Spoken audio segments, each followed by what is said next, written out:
Halo semuanya, kembali lagi dengan saya Firman dan kali ini saya membahas tentang casing terbaru dari Darkfresh yakni DY470 seperti yang ada di belakang saya ini. Sebelum saya masuk ke detail tentang case ini, perlu dicatat bahwa case-nya tergolong besar, jadi pastikan ada cukup ruang untuk penempatannya nanti. Sebagai gambaran, dimensi case ini mencapai 49,7 x 29,8 x 47,3 cm. Tentu ada alasan di balik ukuran besarnya dan kamu akan mengetahuinya setelah menonton review ini. Salah satu alasan utamanya adalah dukungan untuk motherboard jenis ATX, MATX, dan ITX. Case ini cocok jika dipadukan dengan kipas Darkfresh INF34. Namun sayangnya di Indonesia kipas ini harus dibeli terpisah karena tidak dijual sepaket dengan case-nya. Untuk menemani proses perakitan, Darkfresh menyertakan kotak aksesori dengan desain menarik. Di dalamnya saya menemukan berbagai baut, penutup port, speaker, buzzer motherboard, zip tie, dan kain microfiber.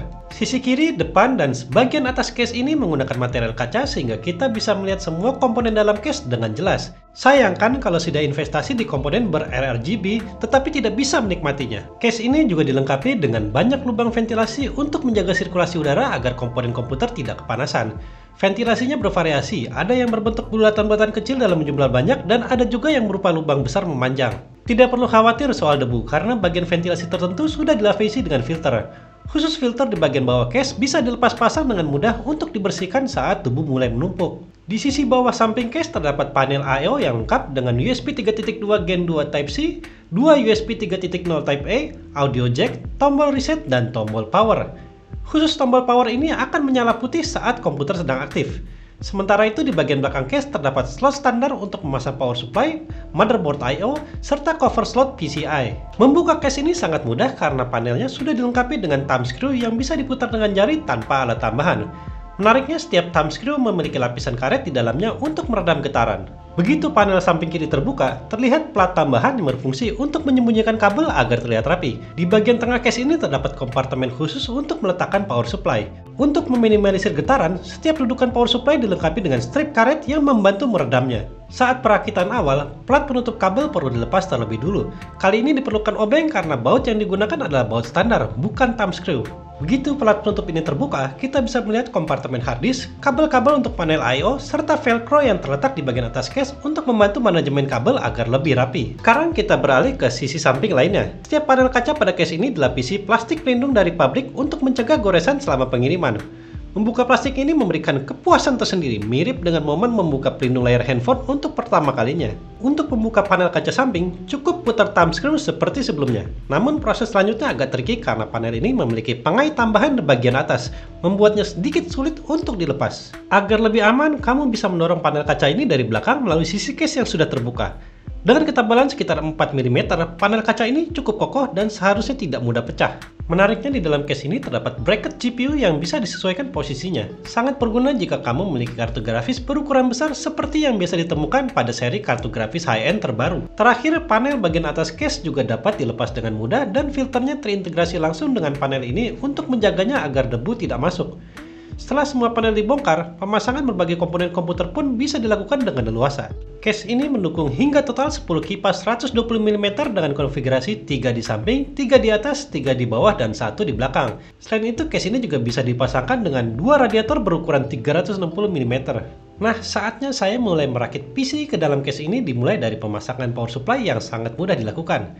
Selanjutnya, kompartemen hard disk perlu dilepas terlebih dahulu untuk memasang satu persatu drive-nya. Perlu dicatat, kompartemen ini hanya mendukung maksimal 2 hard disk dan 1 SSD dan tidak dilengkapi dengan sistem hot swap.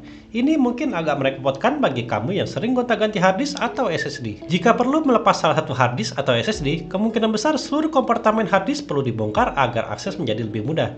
Selain itu, saya merasa kompartemen ini terlalu mepet sehingga pemasangan kabel power SATA ke hard disk bisa jadi sedikit sulit. Namun untuk kabel data, pemasangannya tetap mudah. Seperti biasa, I/O shield dapat dipasang pada slot di bagian belakang case.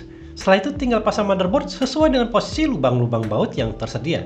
Terakhir, kita bisa memasang VGA dengan mencopot cover slot PCI di bagian belakang case sesuai kebutuhan. Untuk review ini, saya memiliki 4 buah Darkfresh INF34 ARGB cooling fan di mana salah satunya memiliki arah putar yang berbeda yang bisa dilihat dari desain bilah kipasnya. Sekali lagi, sayang di Indonesia case ini tidak dijual sepaket dengan kipas tersebut.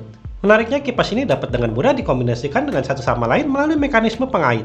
Dengan cara ini, setiap kipas yang terhubung akan berbagi daya sehingga seluruh kipas hanya memerlukan satu kabel daya saja. Setelah selesai memasang 3 kipas di sisi case, saya tinggal menempatkan sisa 1 kipas di bagian belakang case untuk memastikan aliran udara di dalam case menjadi optimal. Ini dia versi final dari case yang sudah selesai dirakit. Penampilannya sangat menarik bahkan dengan komponen internal berwarna hitam yang menciptakan kontras hitam putih yang elegan. Ditambah dengan lampu RGB pada keempat kipas yang sudah terpasang, isi case ini tetap terlihat jelas bahkan ketika berada di ruangan yang gelap. Secara keseluruhan, casing ini cocok banget nih buat kamu yang pengen nunjukin dalaman komputer kamu tapi tetap terlihat rapi. Ditambah lagi, case ini punya ventilasi yang oke, bracket untuk GPU, dan juga dukungan port USB Type-C 3.2 Gen 2. Sayangnya nih, kalau kamu sering gonta-ganti hard disk drive atau SSD, bakal agak sulit di case ini karena tidak ada mekanisme hot swap dan perlu membongkar kompartemen hard disk drive. Selain itu, membuka panel kacanya perlu effort dan kehati-hatian ekstra. Ya, segitu dulu aja video dari jajan kali ini. Mudah-mudahan bisa membantu kalian menambah informasi. Jangan lupa bantu support kita dengan cara subscribe dan komen, dan mampir juga ke website kita di jajantrend.com. Saya Firman, pamit undur diri dulu. Mohon maaf jika ada salah kata. Sampai jumpa lagi di video Jajan Trend yang berikutnya.